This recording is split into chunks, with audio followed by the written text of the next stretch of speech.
has everything you'd expect from an Indiana Jones adventure. Mysterious artifacts, cunning villains, ancient discoveries, hard-hitting action. It's a world of constant danger where you've got to think on your feet to stay alive. The Great Circle spans the entire globe, from snake-filled jungle temples to scorpion-riddled desert tombs. Stunning open areas to explore freely, full of secrets for you to discover. And you'll get more than just the classic whip and revolver. Indy's journal and his camera will immerse you in the mystery, providing extra info on all of your finds so you can appreciate all of the little historical details he obsesses over. And those details are your key to solving the ancient puzzles that hold the secrets you're after. But ancient secrets don't come easy. It's best to have an exit strategy. This is an incredible new way to experience Indiana Jones, and I can't wait for you to play it. Hold on to your hat.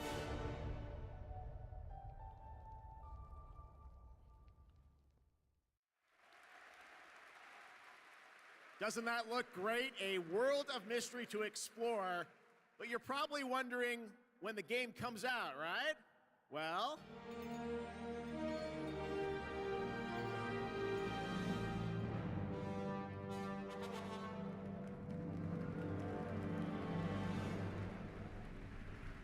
there you have it. Indiana Jones and the Great Circle is coming out this December for Xbox Game Pass and PC.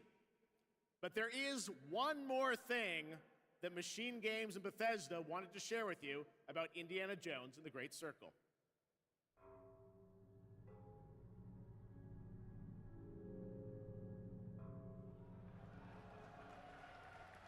The game's coming to PlayStation 5 in spring of 2025. All right, before we wrap up O&L, we do have one final game announcement for you. Check this out. This thing of ours, it's a brotherhood. Treachery and deceit do not exist among us. Do you wish to commit yourself, your life, to this family?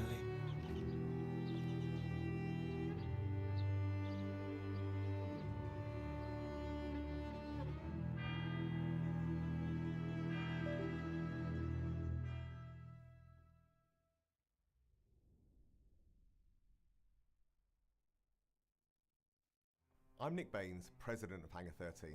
What you just saw is the first early look at Mafia: The Old Country, a thrilling story set in 1900 Sicily during the origins of the Mafia. We're going back to the roots of what fans love about the Mafia franchise, crafting a deep linear narrative with that classic mob movie feeling. Mafia's success is built on our players' passion for the franchise, and we're so proud to return to Mafia with The Old Country. We can't wait to show you all more. Thanks for watching.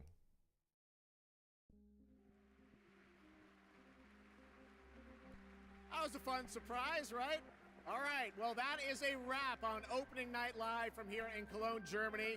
And we hope to see you again this December, December 12th, when the Game Awards streams live everywhere for our 10th anniversary show. It is going to be a very special night as we give you a sense of where games are going in the next decade. We don't want to say much now, but trust me, it's going to be a very special show. All right, well, thanks again to my co-host, Shocks. Didn't she do a great job? Thank you so much, Jeff. It was really great to be here. I hope everyone had an amazing time. And can I say something in German too? Let's do it. Don't want to show you up, but vielen Dank, ihr Lieben. Ich hoffe, ihr habt eine super, super Zeit und viel Spaß auf der Gamescom. Well done, German, as opposed to mine. I'm learning. All right. Thanks so much, Shocks. Thanks to everyone. Enjoy Gamescom. Have a great night.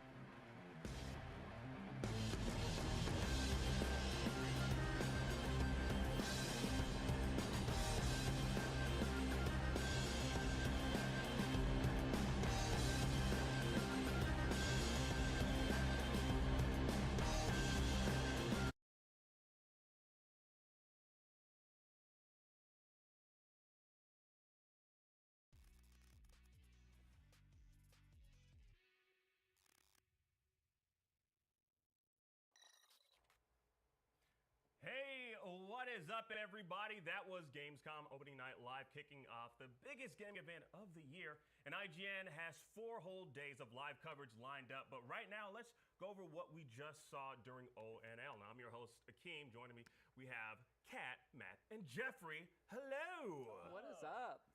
The games are up. I mean, like 2025 is looking like it's going to be a jam-packed year. So I want to talk about one of the first reveals that we saw, and that was Borderlands 4, which is coming out in 2025. Of course, you know, they had a movie that came out recently, which was met with lukewarm responses from, you know, the people out there. But I want to start there. What do we think about this? Borderlands 4, Jeffrey, what's your take? I just want to clarify, lukewarm means bad, right, to you? Well, I mean, lukewarm feels good, though, doesn't it sometimes? Yeah, I think it's very funny to start off with Borderlands 4 for Gamescom, because I feel like maybe the executives were like, this is going to be the biggest box office smash hit. Video game movies are continuing to be back. And then, unfortunately, look, I wanted the movie to be good, but it wasn't good. And you guys know I love every movie ever. It's true. I love every movie ever. Borderlands was not good. For Borderlands 4 to be announced, I feel like maybe they're now, like, distracting the conversation from the movie. I don't know. Yeah, I see it. They're like, remember the games? Remember the games that you love? Don't remember the movie, but remember the video games, and it's coming out soon. Yeah, now, Matt, I'm curious, though, your takeaway on this. Do you think that this was something that they already, like, Gearbox already had planned to announce? Or, you know, I mean, do you think it's just like let's just, like Jeffrey was saying, is it just a distraction? No, for sure. Like, games are made way in advance. They had this in the pipeline for probably a couple years now. The timing and the circumstances around the timing, they can't control that. That's unplanned, but they definitely were working on Borderlands 4 for a while, probably. Yeah, Kat, what are your thoughts on this? Oh, they had to have been planning to release the movie and then ride the wave of hype around box office smash Borderlands into the announcement of Borderlands 4. But instead, maybe Borderlands 4 will wash some of the bad taste of the movie out of the fans, the mouth of the fans. And I think that they're really excited. You can see a lot of very excited sentiment. A lot of people saying, I hope we go to multiple planets in this one. Yeah. I hope that we get back to a little more of the flavor of Borderlands 1, which maybe had a little bit more of a darker edge to it. Borderlands kind of got silly over the years, so maybe this is a great opportunity to get back to the basics. Yeah, and I'm looking at some of our notes here. Apparently, there's a small chance that Lilith did not actually die, but she, you know, She died? did I just ruin it for her? Oh my I God. haven't played them yet. You haven't played them, so you only saw the movie, is what you're saying? Yeah, I only did see the movie. Oh, I watched my girlfriend play the first game, and it was very... Look, I will say with Borderlands 4, I want to give credit to that team, because I feel like when they have video game adaptations come out, like Mario movie, Nintendo didn't make a new Mario game in that moment. Sonic, they didn't capitalize on those things, and I feel like that was like a big online sentiment. It was like, it's the biggest movie ever, like, let's make a thing. So kudos to the Gearbox team for making Borderlands 4. It's just a bummer that the movie wasn't. No one wanted a game for it. Yeah, I feel like, I mean, like, and that's the thing. Like, it's based on a video property, so I mean, you have to kind of cater to that audience to begin with, and I feel like the movie kind of. Again, lukewarm responses from both fans and just viewers of movies and moviegoers alike. But I want to move on to the other big announcement that we got towards the end of ONL, and that was Indiana Jones and the Great Circle. Oh my goodness!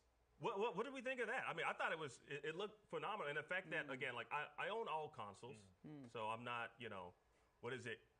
I'm console agnostic. Is that the right term that I'm using? You do not worship any console god. Well, yeah, no. But hey, I mean, I'm on Beyond, which is a PlayStation focused podcast, and I gotta say, I was pretty happy to see that it's coming out next year on PS5. But of course, Xbox fans out there, you're gonna be getting it later on this year, I do believe, December 9th, 2024.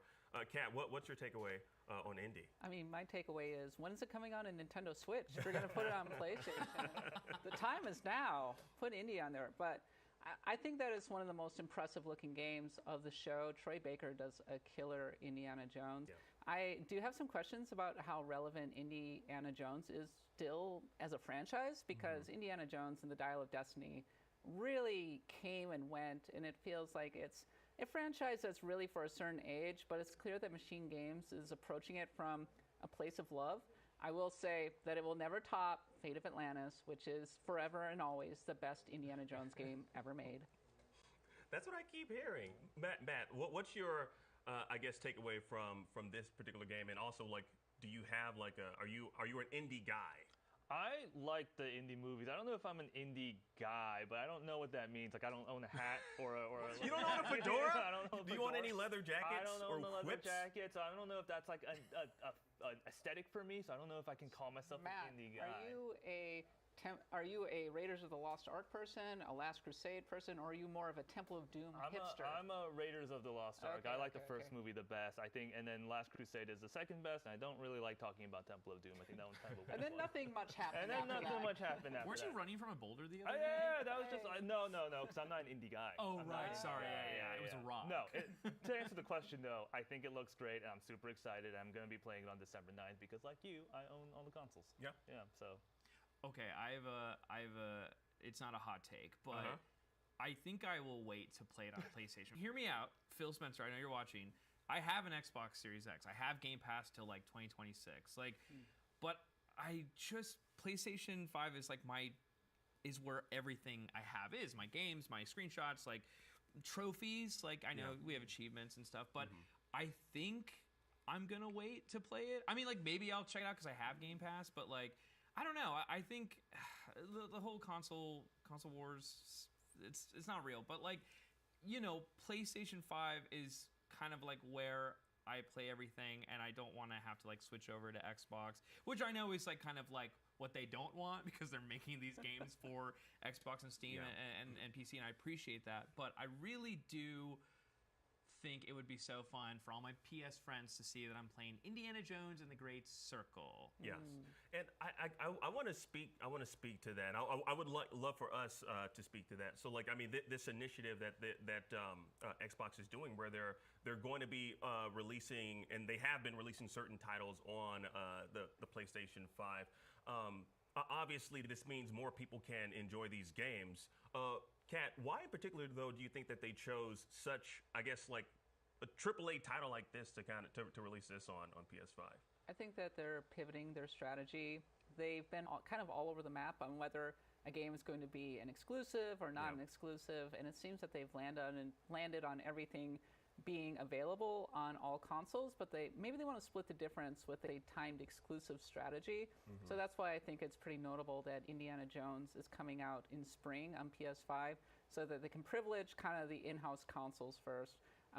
Personally, I will be playing it on PC, but that's just my preference. I hope it runs well on Steam Deck. Honestly, it could be really cool on it. Okay, yeah, and I'm gonna call you out, Jeffrey. Huh? I'm gonna call you out. I don't really believe that you're gonna wait till spring to play this game. You know why? Because I'm actually hoping it's on the Nintendo Switch Yeah, successor. let's go. Look, you don't need it on Steam Deck because Indiana Jones Switch 2. should be the launch game for Switch 2. No, I think I will. I mean, like, I'm not a huge Indiana Jones. Like, it's not something I think about ever, but I will say it looks really fun. I love Troy Baker. He does an incredible Harrison Ford impression. No, that's an Indiana Jones impression, not a Harrison Ford. Yeah. No, he's doing his best Han Solo. Harrison Ford as But the first person I remember kind of turned me off when we first saw it. Yeah. But like, honestly, I'm warming up to it. I mean, I loved, this is such a deep pull, but I loved the GoldenEye 007 remake for the Wii, the Daniel Craig version.